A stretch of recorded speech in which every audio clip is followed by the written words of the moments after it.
श्रोतेहो नमस्कार. आज रेडिओ देवगिरीच्या स्टुडिओमध्ये माझ्यासोबत आहेत राजीव रेणुकादासराव जहागीरदार.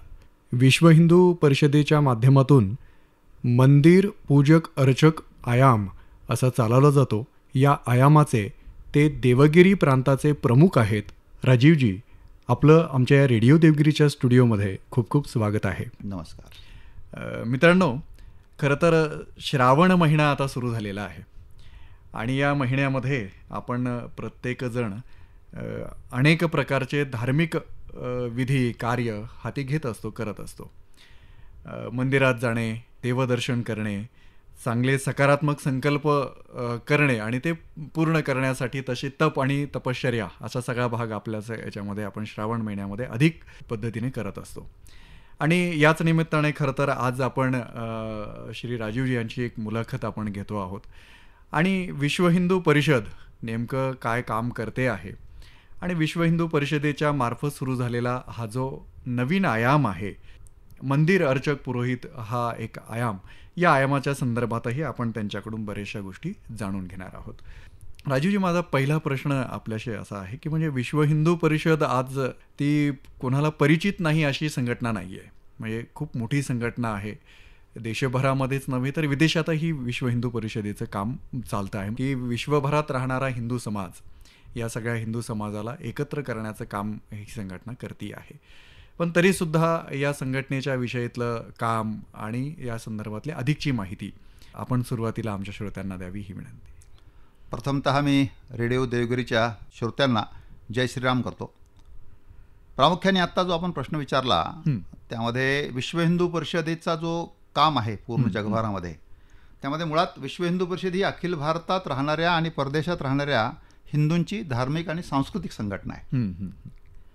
जेव्हा स्थापना झाली त्याच वेळेला हा हेतू डोळ्यासमोर ठेवून या सगळ्या हिंदूंना एकत्र करण्याचं काम विश्व हिंदू परिषदेने सुरू केलं. यामध्ये प्रामुख्याने विश्व हिंदू परिषदेची स्थापना ही गोकुळाष्टमीच्या दिवशी 29 ऑगस्ट 1964ला मुंबईच्या सांदीपनी आश्रमामध्ये स्वामी चिन्मयानंदांच्या आश्रमामध्ये झालेली आहे. प्रामुख्याने हिंदुत्वाशी संबंधित सर्व विषयासाठी विश्व हिंदू परिषदेने आपल्या कार्यशाखा सुरू केल्या. त्यात बजरंग दल आहे, दुर्गा वाहिनी आहे, धर्मजागरण आहे, अनेक विषय आहेत त्याच्यामध्ये. बरोबर. त्यातलीच आत्ता ही जी आपण शाखा नाव आपण घेतलं त्यात आहे तो जो आयाम आहे, ह्या सगळ्या विषयांना त्यांनी आयाम ही संज्ञा दिलेली आहे. आणि त्यातलाच हा एक मंदिर अर्चक पुरोहित संपर्क आयाम हा सुरू झालेला आहे. आणि या मंदिर अर्चक पुरोहित संपर्क आयामाच्या माध्यमातून आम्ही काम उभं करतोय सगळं. अच्छा, आता हा जो आयाम आहे म्हणजे हा सुरू करण्याचा हेतू काय नेमकं, कशासाठी आपण हा आयाम सुरू करतो आहोत? आता असं आहे की आपला हा जो भारत देश आहे पूर्ण मंदिराचा देश आहे. प्राचीन समाज व्यवस्थेमध्ये मंदिर हे समाजाचं मुख्य केंद्र होतं. अगदी बरोबर.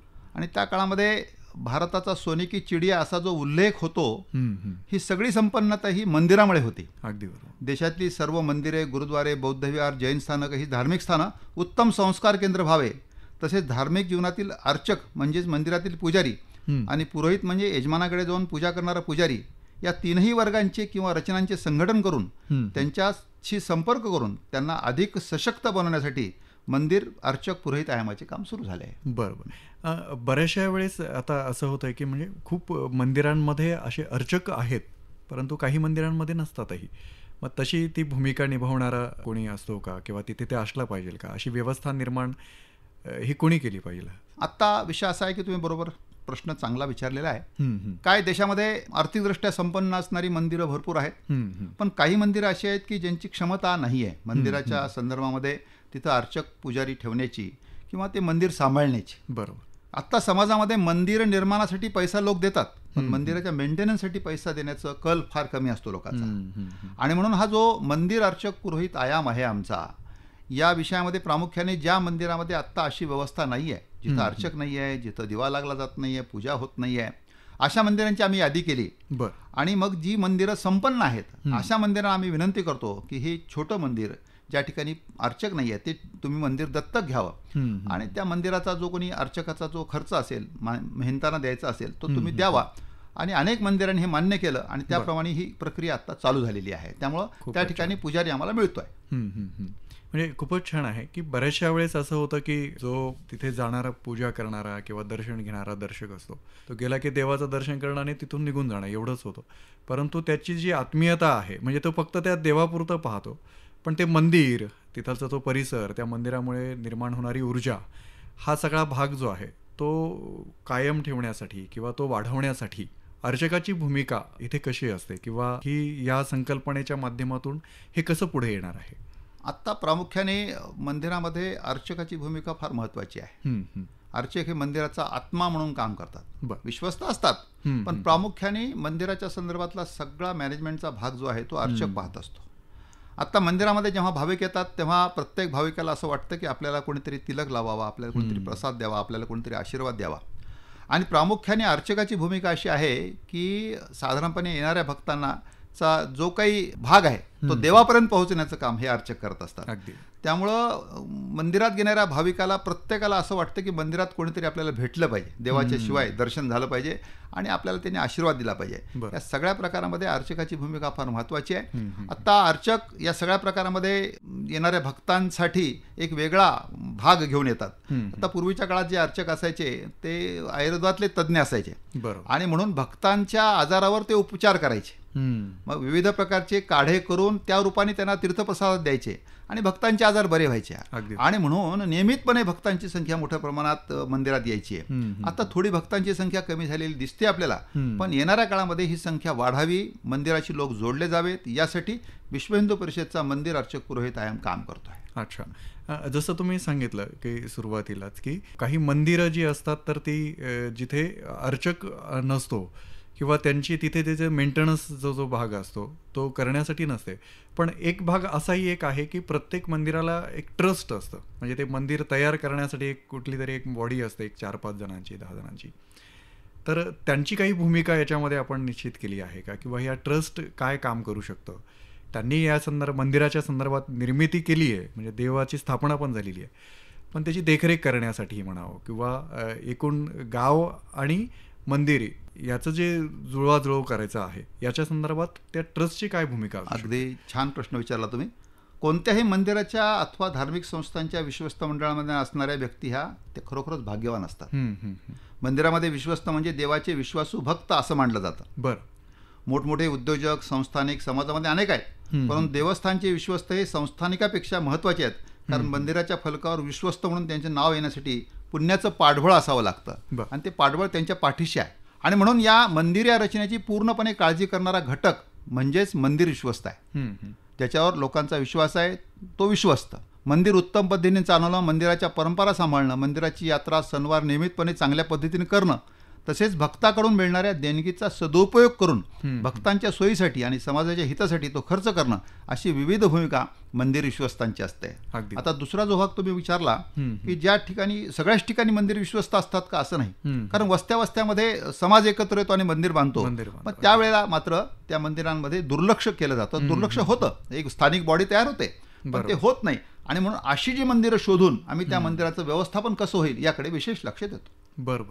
म्हणजे जसं तुम्ही आता सांगितलं की विश्व हिंदू परिषद याच्यासाठी करतेच आहे, पण आज आपण खरं तर ही मुलाखत घेतो आहोत या माध्यमातूनही काही ठिकाणी जे आपल्याकडून राहून गेलेले मंदिर असतील तर तिथे समजा त्याची काळजी घेण्यासाठी किंवा त्याची देखरेख करण्यासाठी समाजाने काय केलं पाहिजे असं तुम्हाला वाटतं? आता असं आहे की एक विषय आम्ही प्रामुख्याने केला. आता एक उदाहरण द्यायला हरकत नाही. बीड बायपासला एक गणेश मंदिर आहे आणि त्या ठिकाणी अशी व्यवस्था नाही. लक्षात आल्यानंतर आम्ही स्थानिक लोकांची बैठक घेतली आणि मग 365 घरांची निवड आम्ही त्या भागात करणार आहोत. सुरू केलंय काम त्याच्यामध्ये. तर एका दिवशी एका घराला आरती असा विषय केला आणि त्याचा एक परिणाम असा होतोय की 365 घरं आता होत आलीत आमची आणि नियमितपणे त्याचा एक व्हॉट्सअपचा ग्रुप आम्ही तयार करतोय. त्याच्यातल्या 11 जणांना आम्ही त्याच्यात प्रमुख नेमतोय. त्यांनी ती व्यवस्था करावी. त्या पुढच्या 8 दिवसाची यादी, कोणाची आरती कोणत्या दिवशी आहे ती बाहेर बोर्डवर लावावी. या 11 जणांनी मिळून त्यांना फोन करावा आणि त्यांनी सहज सगळ्यांनी मिळून सहकुटुंब आरतीला यावं. एकच दिवस वर्षातला त्याला आरतीचा असल्यामुळं. त्यामुळे एक चांगली रचना आत्ता ह्या विषयातून लागते. आम्ही त्या ठिकाणी ही रचना लावण्याचा प्रयत्न करतोय. त्यामुळे अशा मंदिरांमध्ये जिथं आरती होत नाही, दिवा लागत नाही, तिथं मात्र याप्रमाणे आता भक्तांची गर्दी व्हायला सुरुवात झाली आणि कार्यक्रम व्हायला सुरुवात झाली. अगदी बरोबर. म्हणजे आत्ता तुम्ही जसं सांगितलं, हा जे एक उदाहरण तुम्ही दिलं, खरं तर मला एक असंही पाहायला मिळतं आपल्याला बऱ्याचशा वेळेस बाहेर की मंदिर तयार होण्यासाठी खूप उत्साह असतो प्रत्येक भक्तांमध्ये, मंदिर तयार होतं कुठले तरी, त्या मंदिराचं एक महत्त्व पण असते, त्या मंदिरात असलेली देवता तिचं पण एक महत्त्व असतं. पण बऱ्याचशा वेळेस असं दिसतं आपल्याला की एक वर्षातून एकच दिवस असा असतो की तो त्या देवाचा असतो, आणि मग त्याच्या आजूबाजूचा एक आठवडाभरचा जे काळ असतो तेवढ्यापुरताच उत्साह सगळ्या भक्तांमध्ये असतो, आणि नंतर वर्षभर ते मंदिर मग दुर्लक्षित असतं, किंवा देवताच ती दुर्लक्षित असते असं पण होतं. पण मग इथे मला असं समजून घ्यायचं की त्या मंदिरं तयार करण्यासाठी जी ट्रस्ट असते, मंदिर विश्वस्त मंडळ असतं, तर यांनी मग ती वर्षभर त्याच्यासाठी जी काही काळजी घ्यावी त्याच्यासाठी त्यांच्याकडून काय अपेक्षा केल्या जातात? आत्ता प्रामुख्याने असं आहे की आता जसं तुम्ही उदाहरण दिलं की एक श्रीरामाचं मंदिर असेल आणि तिथं फक्त रामजन्माला मात्र प्रचंड गर्दी असते, आणि बाकी वेळेला गर्दी तशी कमी असते, कारण त्यावेळेला महत्त्वविषय असतं, प्रचंड गर्दी असते. पण अशा वेळेला प्रामुख्याने मंदिर विश्वस्तांची जबाबदारी अशी आहे की विविध प्रकारचे कार्यक्रम सातत्याने काहीतरी ठेवणं, कार्यक्रमाची रचना करणं आणि परिसरातल्या लोकांना त्याच्यामध्ये इन्व्हॉल्व करणं, त्याच्यातून मग मात्र तुमची गर्दी वाढू शकते. आता दुर्दैवाने काय झालेलं आहे की या सगळ्या विषयामध्ये कोणते वाढदिवस असतील लोकांचे तर ते घरी करतात लोक, आणि म्हणून आम्ही विश्व हिंदू परिषद मंदिर अर्चक पुरोहित आहे म्हणून असं आवाहन करतोय समाजाला की घरचे मोठ्यांचे वाढदिवस असतील, छोट्यांचे वाढदिवस असतील, ती मंदिरात येऊन करा तुम्ही. अगदी बरोबर. आणि त्या निमित्ताने काय होईल की तुमच्याबरोबर तुमचे नातेवाईक येतील, परिसरातील लोक येतील, त्या निमित्ताने मंदिरामध्ये वर्दळ होईल आणि मंदिराला काही ना काहीतरी आर्थिक रूपाने मदत पण या विषयाने होऊ शकते. हा विषय घेऊन आम्ही विश्वस्तांना पण सांगतो आणि प्रत्यक्ष आम्ही समाजाला पण आव्हान या विषयामध्ये करतो. म्हणजे हा जो भाग आहे हा झाला विश्वस्त मंडळाचा, की त्यांच्याकडून आपण काय अपेक्षा ठेवतो आहोत, किंवा या आयामाच्या माध्यमातून आपण त्यांच्याकडून काय काम करणार आहोत, समाज याच्याशी कसा जोडला जाणार आहे, ही सगळी भूमिका आपण करतोच आहोत. आपण मुख्यत्वे करून हा जो आयाम आहे तो आहे मंदिर पुरोहित आणि अर्चक यांचा हा आयाम आहे. तर मला हे समजून घ्यायचं आहे की अर्चक आणि पुरोहित यांच्या भूमिका काय असतात. आत्ता प्रामुख्याने आपण जो विषय घेतला तो मंदिर अर्चक पुरोहित हा जो भाग आहे त्याच्यामध्ये एक मंदिर हा एक वेगळा विषय आहे आणि अर्चक आणि पुरोहित हा दुसरा विषय आहे. तर प्रामुख्याने अर्चक म्हणजे जो मंदिरात पूजा सांगतो तो अर्चक, आणि पुरोहित म्हणजे जो यजमानाकडे जाऊन पूजा सांगतो किंवा त्याला पुजारी आपण म्हणतो. पुरोहिताचा अर्थ असा आहे की जो हित दुसऱ्याचं हित जपतो तो पुरोहित. आणि म्हणून आपण सुरुवातीला अर्चकाच्या भूमिकेकडे जाऊया की अर्चक हे मंदिरामध्ये काही तिथले नोकरदार नाहीत ते, आणि म्हणून ते मंदिराची आत्मा आहे त्या विषयामध्ये. आणि म्हणून अर्चकाची भूमिका अशी असते की मंदिरामध्ये नियमित पूजा झाली पाहिजे, मंदिराच्या परिसरामधल्या लोकांना एकत्र केलं पाहिजे, मंदिराचा एक त्यांना जसं मी सुरुवातीला सांगितलं की मंदिराच्या भक्तांचा नियमित ओढा यावा आपल्याकडे, यासाठी त्याने व्हॉट्सअपचा ग्रुप तयार करावा, लोकांना बोलवावं, नियमित कार्यक्रमाची सूचना त्यांना देत जावी, आणि मंदिराच्या परिसरामध्ये सुचिरभूतता कशी राहील, स्वच्छता कशी राहील, यासाठी विशेष प्रयत्न अर्चकांनी करावेत. आणि म्हणून त्या अर्चकाच्या माध्यमातून आपण एक वेगळे विषय घेऊन अर्चकांचं प्रशिक्षणही या प्रकारामध्ये आपण करत असतो की अर्चकांनी काय करावं आणि काय नाही या प्रकारामध्ये. हा झाला अर्चक भाग. आणि दुसरा जो भाग आहे तो प्रामुख्याने पुरोहिताचा. मी जसं म्हटलं तसं पुरोहित हे आपल्या यजमानाकडे जात असतात पूजाविधीसाठी, आणि म्हणून आम्ही पुरोहितांना असं म्हटलेलं आहे की तुम्ही यजमानांचा एक व्हॉट्सअपचा ग्रुप तयार करा, नियमितपणे यजमानाकडे गेलं पाहिजे. आज जे समाजामध्ये जे वातावरण थोडंसं असं दूषित होत चाललं आहे, आणि पुरोहितांचं एक वेगळं वैशिष्ट्य असं आहे की पुरोहितांविषयी एक वेगळा आदर समाजामध्ये आहे. आपण पुरोहिताचा छोटा मुलगा जरी एखाद्या घरात गेला तरी 80 वर्षाचा माणूस त्या छोट्या मुलाच्या पाया पडतो. हा संस्काराचा भाग आहे सगळ्या प्रकारामध्ये. आणि म्हणून पुरोहितांच्या माध्यमातून आपण असं करतोय की तुम्ही यजमानाकडे गेल्यानंतर यजमानाकडे समजा जर मोठ्या प्रमाणात पूजाविधीसाठी लोक जमलेले असतील तर त्यांच्याकडून 4 संकल्प तुम्ही करून घ्या. पहिला संकल्प असा आहे की सध्या लव जिहादचं फार मोठं जाळं सगळीकडे पसरलेलं आहे, आणि त्या परिसरातल्या सगळ्या विषयातल्या लोकांना आपण एक संकल्प करून घ्या की माझ्या परिवारातली नातेवाईकातली कोणाची मुलगी लव जिहादला बळी पडणार नाही याची मी काळजी घेईन. दुसरा संकल्प करून घ्या की माझ्या परिवारातलं नातेवाईकातलं कोणी धर्मांतर करणार नाही. तिसरा विषय, माझ्या परिवारामध्ये कोणीही नशापानी करणार नाही. आणि तिसरा विषय प्रामुख्याने आहे की माझ्या परिवारामध्ये मी गोपालन करण्याचा प्रयत्न करेन, गायीचं पालन करण्याचा प्रयत्न करेन. हे 4 संकल्प त्यांनी करून घ्यावेत. आणि यजमानाने कधी नाही बोलवलं तरी सहजपणे आपण त्यांच्याकडे जाऊन यावं, त्यांची माहिती घ्यावी, चौकशी करावी, त्याच्यातून समाज आपला जोडण्याचं काम मोठ्या प्रमाणात होऊ शकतं असं आम्ही पुरोहितांच्या बाबतीत म्हणतो आहोत. आणि ह्या यजमानाच्या घरी जाणे आणि ह्या सगळ्या गोष्टीच्या माध्यमातून आपल्याला एक चांगला विषय त्या माध्यमातून आता समोर आलेला आहे की काही पुरोहितांनी हा प्रयोग केला आणि त्यांना चांगला अनुभव या विषयातला आलेला आहे. जसं तुम्ही आता सांगितलं तसं मी बऱ्याच ठिकाणी पाहिलेलं आहे किंवा बऱ्याचशा कुटुंबांमध्ये जिथे पुरोहित येतात आणि पूजा अर्चना करतात तर ते काही ना काही संकल्प नक्कीच त्यांच्याकडून करून घेतात किंवा काही आध्यात्मिक सल्ले पण देतात. तर अतिशय शब्द न शब्द त्यांचा पाळणारे पण काही मंडळी आहेत की पुरोहितांचं ऐकणं वगैरे किंवा त्यांच्या ऐकण्यानुसार आपलं वर्षभराचं नियोजन करणं, आध्यात्मिक दृष्टीने सगळा जो भाग आहे. आणि अर्थातच हे सगळं कशासाठी असतं तर आपल्याला शांती लाभावी किंवा एकूणच अध्यात्मामध्ये आपलं सगळं मन रमावं, असा सगळा भाग त्याच्यामधला असतो. आणि तुम्ही जे सांगितलं की त्यातून बऱ्याचशा वेळेस म्हणजे हे पुरोहितांना एकत्र करून त्यांच्यामध्ये जर त्यांच्या माध्यमातून असे हे जे विषय गेले की ज्यामुळे आता समाजाला एक वेगळं वळण जे मिळतं आहे तर ते मिळणार नाही आणि समाज एक चांगल्या योग्य दिशेने धार्मिक अधिष्ठान ज्याला म्हणतो आपण ते त्याला मिळालेलं असेल असंही त्यातून मिळताना आपल्याला दिसेल असं मला वाटतं. यामध्ये आणखीन म्हणजे अर्चकाची जी भूमिका तुम्ही म्हटलेली आहेत किंवा पुरोहितांची भूमिका ही अधिक पद्धतीने समजल्या जावी किंवा लोकांपर्यंत पोहोचावी किंवा हे पूजक किंवा अर्चक हे निर्माण व्हावे याच्यासाठी काही योजना आपण आता करतो आहोत. आता प्रामुख्याने असं आहे की आम्ही शहरामध्ये एक मधल्या काळामध्ये एक अर्चक पुरोहिताचं संघटन करत असताना एक यादी करण्याचा प्रयत्न केला. त्यावेळेला असं लक्षात आलं की शहरामध्ये अर्चक पुरोहिताची संख्या जवळपास 6000 आहे. आणि मग ह्या 6000 अर्चक पुरोहितांपर्यंत संपर्क करण्याचं माध्यम काय तर एक साधारणपणे आत्ता आम्ही त्याचा एक ग्रुप तयार केला आणि त्याच्यामध्ये आत्ता आमचा 500 लोकांचाच फक्त अर्चक पुरोहितांचा ग्रुप तयार झालेला आहे. आणि म्हणून आत्ता या सगळ्या लोकांचं एकत्रीकरण करणं, यांच्या बैठका घेणं, यांचे प्रश्न समजून घेणं. आत्ता एक अडचण अशी आहे की या सगळ्या प्रकारामध्ये काही अर्चक पुरोहितांना चांगलं काम मिळतं, काही जणांची स्थिती अशी की त्यांना पूर्ण काम मिळतंच असं नाही. आणि म्हणून गव्हर्नमेंटचं एक ई श्रमिक कार्ड नावाचं एक पुढे आलेलं आहे. तर ते जर काढलं तर पुरोहितांना त्याचा चांगला लाभ होऊ शकतो. आणि म्हणून काही ठिकाणी आम्ही एक प्रयोग करतो आहोत की त्यांचं ई श्रमिक कार्ड काढून देण्यासाठी एजन्सी उपलब्ध करून देणं आणि त्यांना ई श्रमिक कार्ड काढून देणं असा एक साधारणपणे आम्ही विषय करतो. आत्ता हे करत असताना सगळ्या जातीतले ज्याला म्हणतो आपण की हिंदू समाजातल्या प्रत्येक घटकातला जो आहे तो पुरोहित जो अर्चक प्राप्त व्हावा यासाठी आमचा विशेष प्रयत्न असतो. आणि प्रशिक्षण देताना देखील सगळ्या हिंदू समाजातल्या घटकांना आम्ही ह्या पुरोहिताचं अर्चक पुरोहिताचं प्रशिक्षण देत असतो. आत्ता तुम्ही प्रश्न निघाला म्हणून सांगतो की या सगळ्या प्रकारामध्ये महिला देखील मागे नाही आहेत. आत्ता शहरामध्ये 100 महिला ह्या पुरोहित आहेत. बरं. आणि ह्या महिला ज्या पद्धतीनं पुरुष पौरोहित्य करायला जातात त्याच पद्धतीनं महिला देखील पौरोहित्य करायला जातात.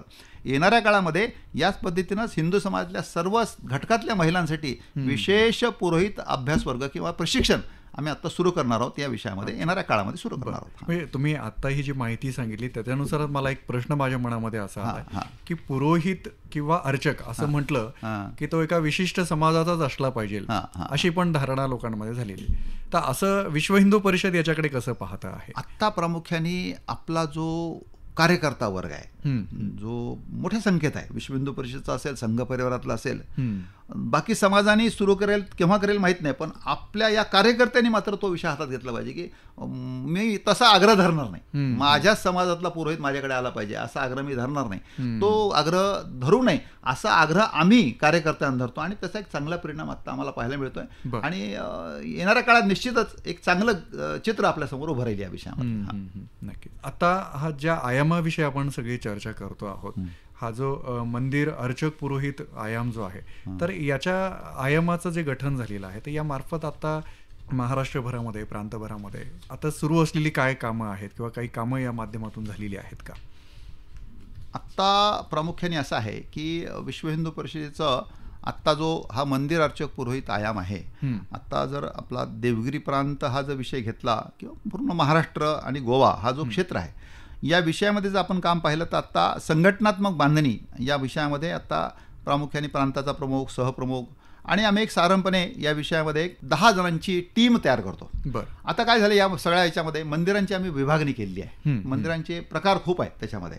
तर त्याच्यामध्ये साधारणपणे सक्षम ज्याला मंदिरं म्हणतो मी की आर्थिकदृष्ट्या अशी मंदिरं आहेत, सेवावस्थेतली मंदिरं आहेत. त्याच्यानंतर ज्या मंदिरामध्ये आत्ता ट्रस्ट आहे, काही मंदिरामध्ये ट्रस्ट नाही आहे, काही मंदिर अत्यंत प्राचीन स्वरूपाची आहेत. अशा प्रकारे आम्ही एक जवळपास 10 प्रकार मंदिराचे केले आणि या 10 प्रकारच्या मंदिरांना 10 जण नेमले. आणि मग त्या टीममध्ये आमच्या आता प्रामुख्याने एक वकील असतो जो मंदिराच्या विषयामध्ये कायदेशीर बाबीमध्ये माहिती देणारा वकील असेल किंवा चार्टर्ड अकाउंटंट आम्ही ठेवतो त्या विषयामध्ये प्रामुख्याने की आर्थिक विषयातलं माहिती सल्ला या मंदिरांना देऊ शकेल. 2 महिला ज्या महिला विश्वस्तांना संपर्क करतील अशा 2 महिला पण आम्ही याच्यामध्ये घेतो. आणि या सगळ्या विषयामध्ये एक आम्ही असा घेतलेला विषय आहे की प्रबोधनपर व्याख्यानमाला मंदिरांनी चालवावी. विविध विषय घ्यावेत, मंदिरातले विषय खूप आहेत या विषयामध्ये, आणि त्या प्रबोधनपर व्याख्यानमाला त्या विषयामध्ये घ्यावे म्हणून त्या विषयासाठी ते एक आम्ही माणूस नेमलेला आहे. मंदिरांनी व्याख्यान आयोजित करावं, वक्ता आम्ही देऊ त्यांना, बाकी सगळ्या गोष्टी त्यांच्याकडे असणारच या विषयामध्ये. त्या निमित्ताने हा विषय झाला पाहिजे. आणि आता शहरामध्ये मोठ्या प्रमाणामध्ये उपासना मंडळं मोठ्या संख्येत आहेत. ही जी उपासना मंडळं चालतात, ह्या उपासना मंडळाचं एकत्रीकरण करणं, त्यांची नावं घेणं आणि त्या माध्यमातून देखील एक संस्काराचं वेगळं माध्यम आपण त्या विषयामध्ये करत आहोत. आता ही जी सिस्टीम आहे ती पूर्णपणे प्रांत स्तरावरून विभाग स्तरावरून जिल्हा स्तर आणि प्रखंड स्तरापर्यंत या सगळ्या विषयामध्ये आम्ही आत्ता मंडळींना सांगितले की आपल्या परिसरातल्या मंदिराची पहिल्यांदा यादी तयार करा. त्या यादीमध्ये साधारणपणे त्या मंदिराचे अध्यक्ष आणि सचिव असा एक त्यांचा व्हॉट्सअपचा ग्रुप तयार करा.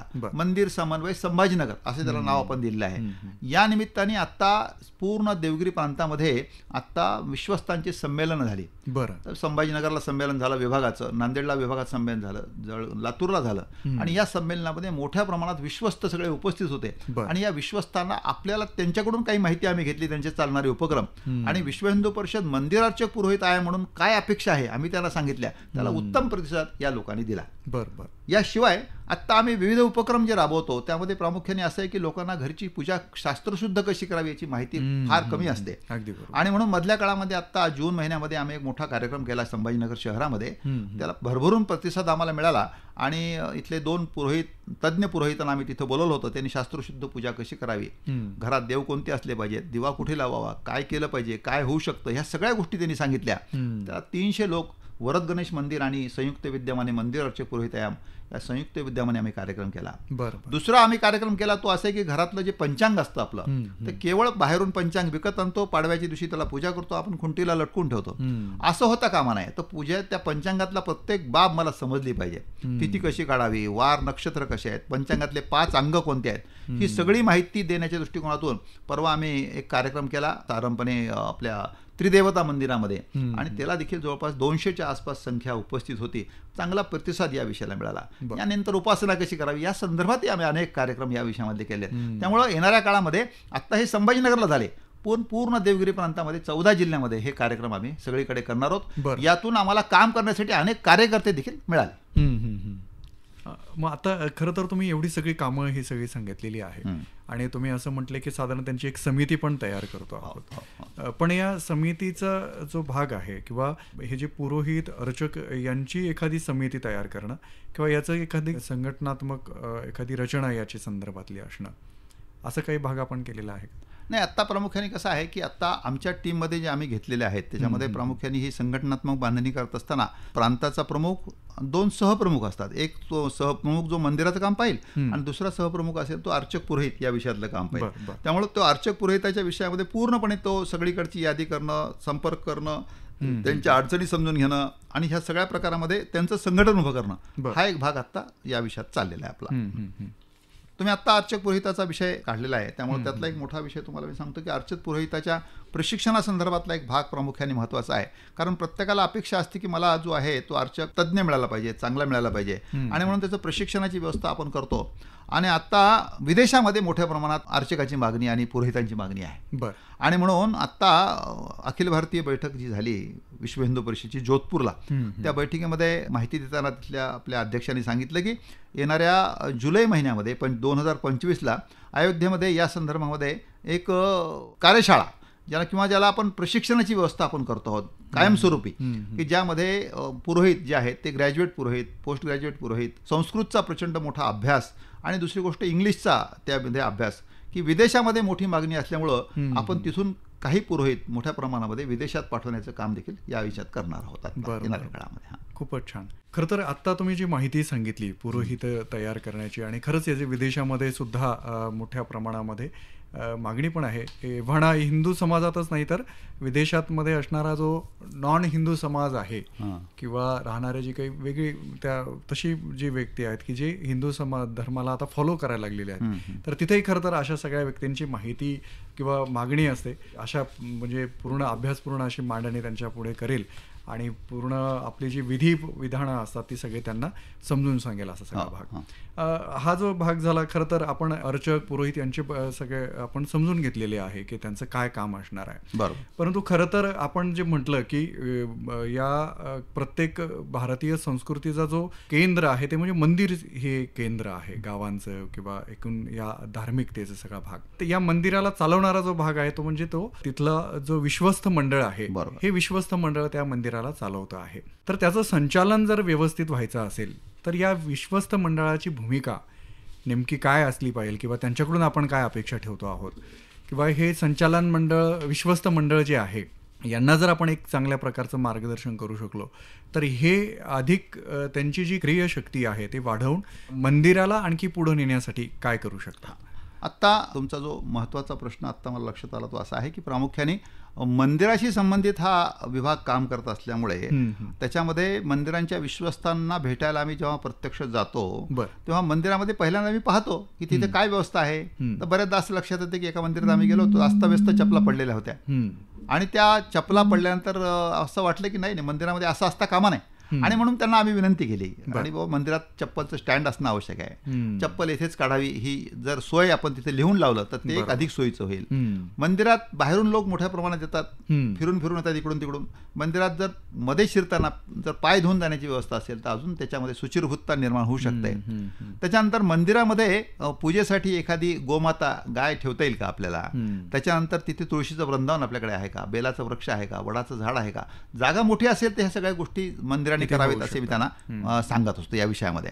आणि एक कसं आहे की मंदिरात आल्यानंतर प्रत्येक भक्ताला असं वाटतं की मला कोणीतरी भेटलं पाहिजे, तिथं कोणीतरी असल्याशिवाय त्याला समाधान होत नाही. आणि म्हणून मंदिराच्या विश्वस्ताला आम्ही म्हणतो की एखाद्या वेळी अर्चक जण असेल तर मंदिरातला एखादा विश्वास तिथं बाजूला बसला पाहिजे, मंदिराची माहिती त्या भक्तांना दिली पाहिजे, मंदिराचं माहितीपत्रक त्याच्या हातावर ठेवलं पाहिजे जेणेकरून त्याला या सगळ्या गोष्टीची माहिती होऊ शकते.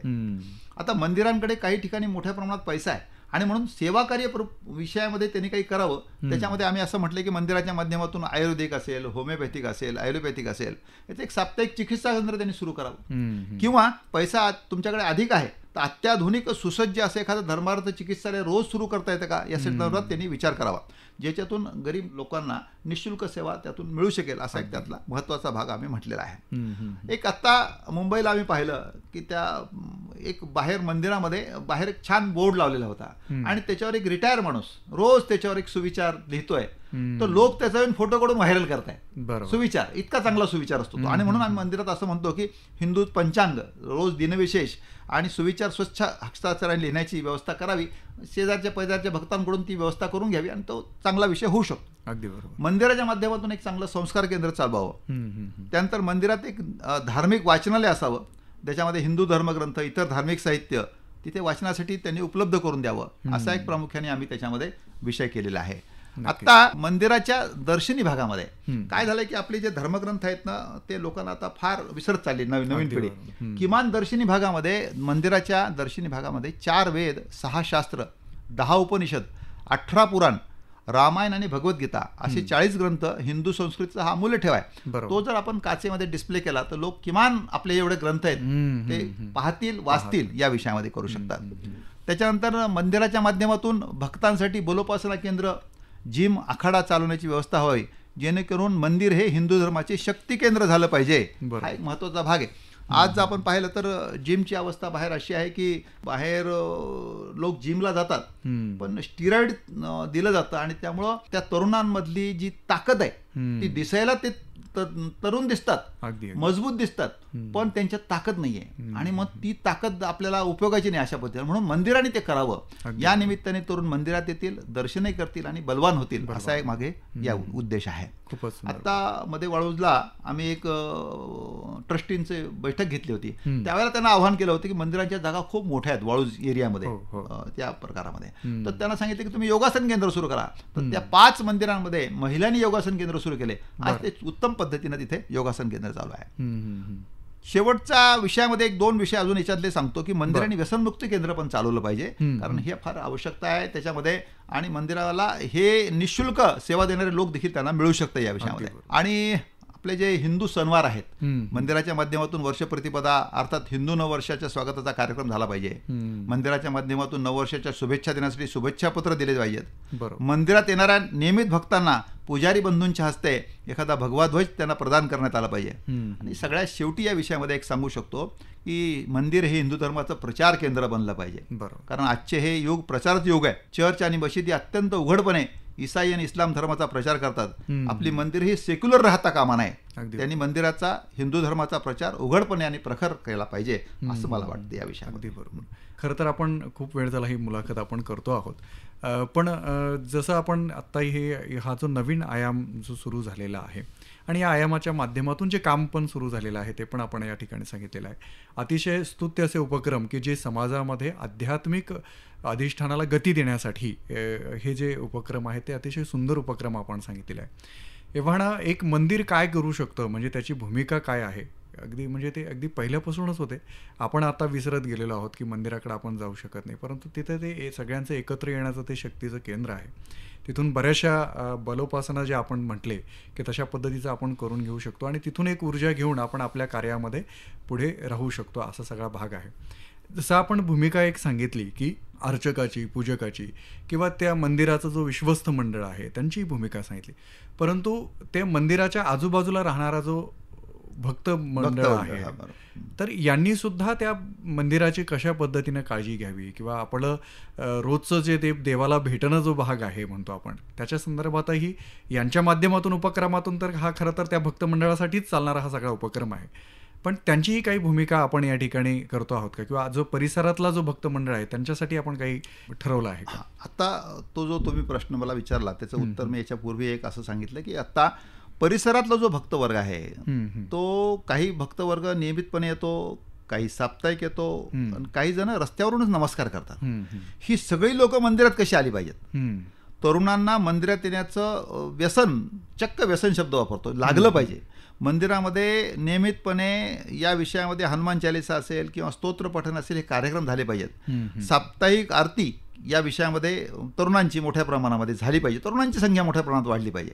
आणि म्हणून आत्ता मंदिराच्या परिसरामध्ये जसं मी तुम्हाला म्हणालो की एक या सगळ्या लोकांना एकत्र करून आपण एक 365 लोकांचा एक व्हॉट्सअपचा ग्रुप करून प्रत्येकाच्या घरी जाऊन भेटून तुम्ही मंदिरात आलं पाहिजे. मंदिरात येऊन तुम्ही तुमचे वाढदिवस साजरे करा, मंदिरामध्ये तुमचे धार्मिक कार्यक्रम करा.